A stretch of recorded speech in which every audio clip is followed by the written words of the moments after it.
Buenos días, doctora. Soy Diana Rodríguez y les estaré hablando sobre las secuelas y complicaciones que se dan en una crisis epiléptica. La epilepsia se alude al término de los trastornos caracterizados por convulsiones recurrentes no provocadas.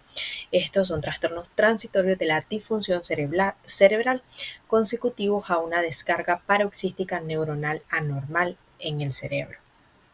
Existe un término también conocido como el status epilepticus, que esto más que todo pues, es una situación clínica que se va a caracterizar por la repetición sucesiva de crisis epilépticas. Estas específicamente sin recuperación del estado de la conciencia entre ellas, o por prolongaciones de una crisis durante un tiempo estimado superior a los 30 minutos, es decir, que abarque entre las 24 horas.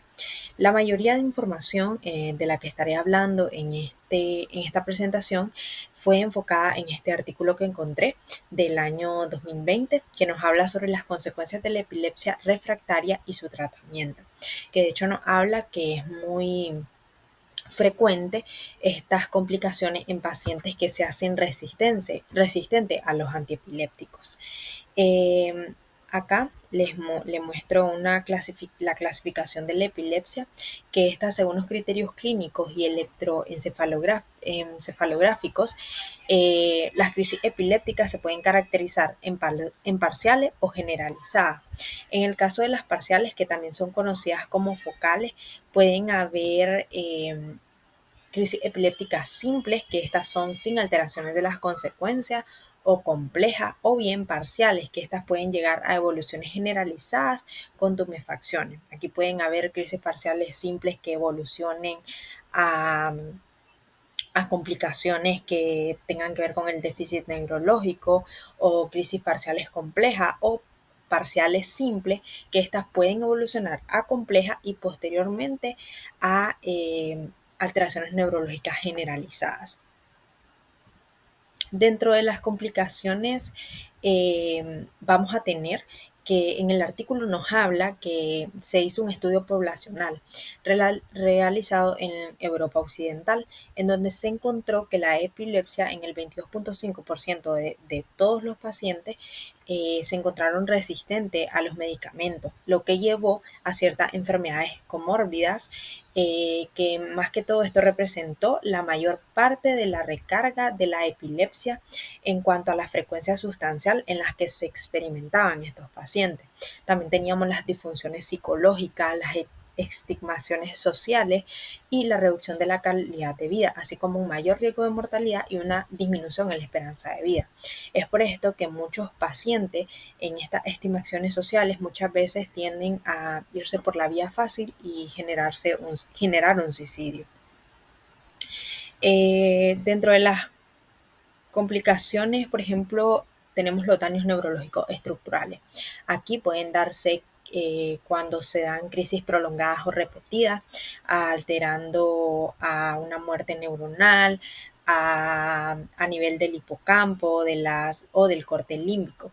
También se habla de una atrofia progresiva en el 76% de los casos cuando son focales, dándose cambio equivalente específicamente entre los 6 y 8 años del envejecimiento cerebral. También tenemos la epilepsia por el déficit cognitivo, en donde vamos a tener epilepsias del lóbulo temporal, lo que nos puede conllevar a déficit de la memoria verbal, así como la epilepsia frontal, que nos lleva a alteraciones ejecutivas y de atención, o crisis en la infancia temprana, que esto puede llevar a afectar el desarrollo lingüístico y coherente intelectual de las personas. También se dice que los fármacos antiepilépticos pueden contribuir al ralentecimiento psicomotor de las personas. Cuando se están dando las convulsiones, muchas veces las personas pueden generarse a sí mismos ciertos traumas o injurias o alteraciones físicas.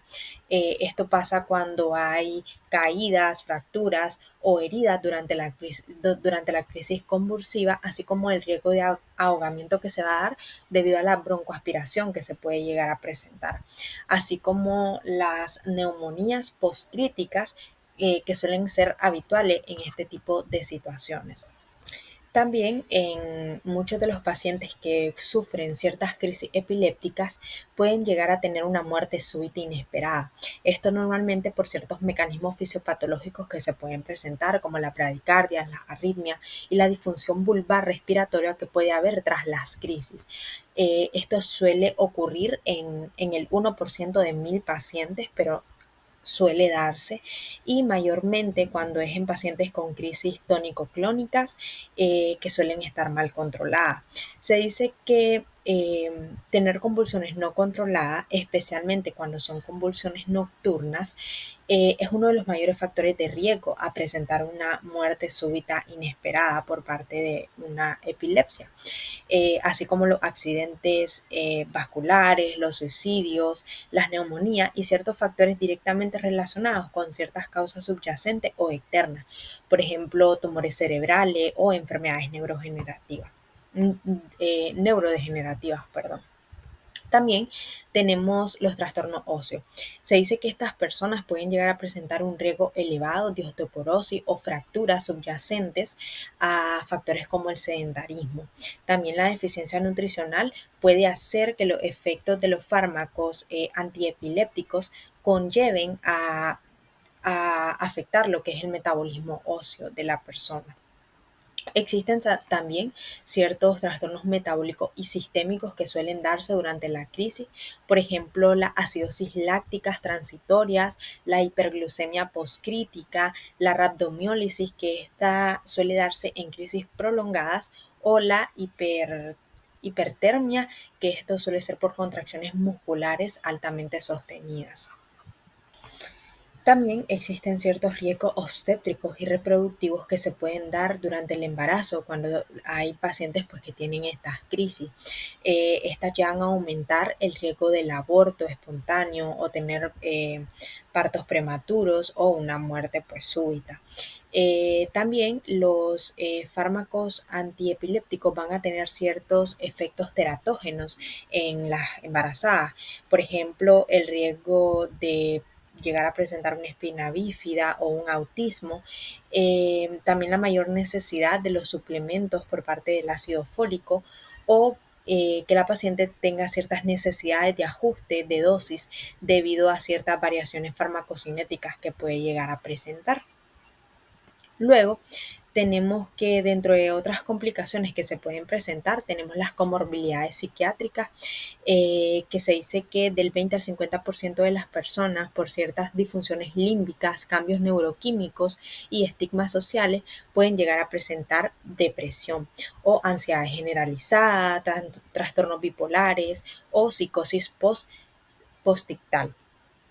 Dentro de las limitaciones funcionales que las personas pueden llegar a presentar, tenemos la prohibición para conducir, las restricciones laborales y académicas o el impacto en las relaciones interpersonales y que lleguen a afectar la autoestima de la persona.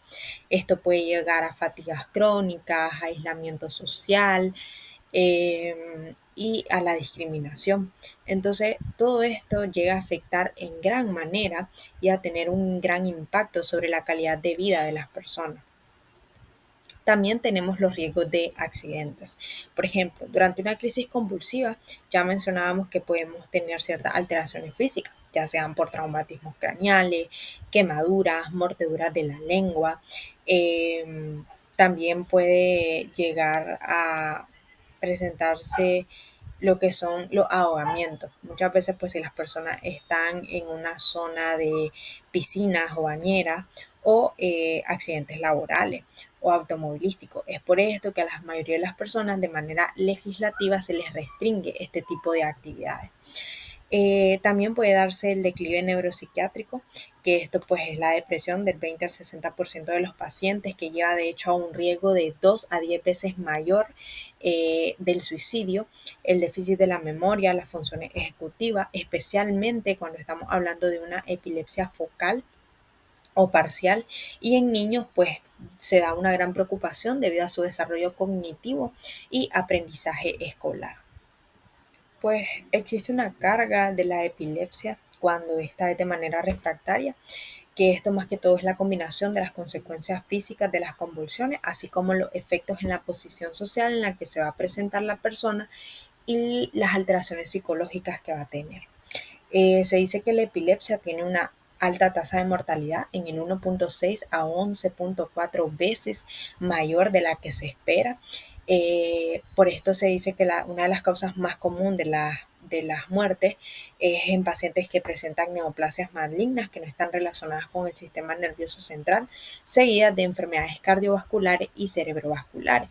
Aunque también se habla de que algunas personas pues han muerto por ciertas causas externas como son los accidentes, los ahogamientos por epilepsia o accidentes cerebrovasculares, etcétera.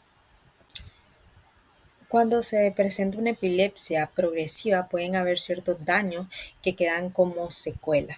Dentro de ellos pues tenemos los daños específicamente que se van a dar a nivel estructural en el cerebro.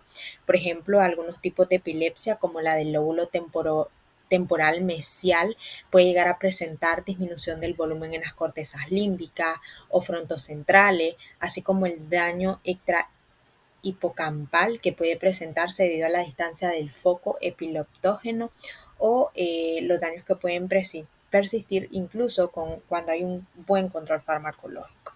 También tenemos las implicaciones neuropsicológicas, las cuales tienen una pérdida de la memoria de manera agresiva, un déficit cognitivo adquirido y un aumento de las descargas epileptiformes bilaterales, las cuales pues pueden llevar a un deterioro funcional en redes neuronales que suelen encontrarse alejadas del foco. También hay un término que me pareció muy interesante dentro del artículo que nos hablaba sobre que las convulsiones engendran a convulsiones. Esto más que todo porque las crisis repetidas, especialmente cuando suelen ser prolongadas, pueden inducir a un gran daño neurológico cognitivo. Por ejemplo, en el caso del estatus epiléptico, está altamente asociado como que genera ciertas esclerosis hipocampales secundarias y de hecho pues existe evidencia de que la frecuencia de estas crisis contribuyen a un mayor deterioro tanto anatómico como funcional, llevando pues más que todo a afectar siempre lo que es la calidad de vida del paciente. Eso sería todo. Muchas gracias.